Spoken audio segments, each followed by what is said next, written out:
Hello and welcome back to DaveTech. In today's quick tutorial, I'll show you how to free up storage on Firestick. Before we continue, a quick reminder. If you're using a smart TV, Fire Stick, or Android TV device, I highly recommend using a VPN. A VPN helps protect your privacy, secure your connection, and keep your personal data safe while browsing or streaming. I personally recommend NordVPN. It's fast, reliable, and works smoothly with TV devices. I've put a special link in the description. If you want to check it out, do so right now. Let's get back into the video.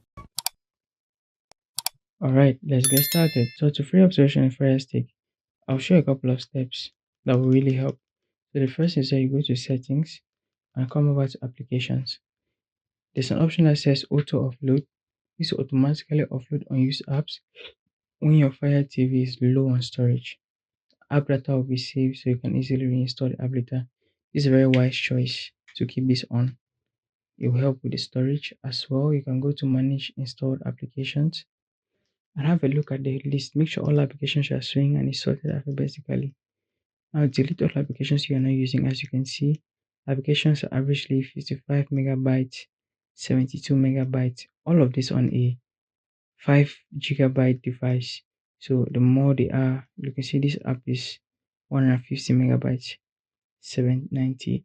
The most type of media that takes storage in this device on the Fire Sticks is usually apps.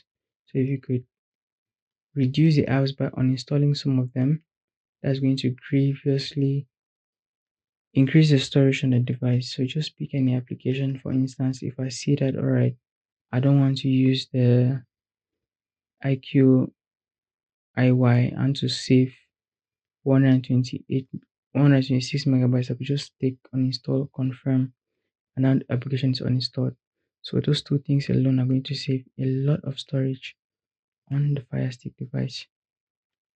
Okay, so that's it for this tutorial. I hope that was useful. I hope you found that insightful. If it was, like the video, subscribe to the channel for more videos like this, and I'll see you there.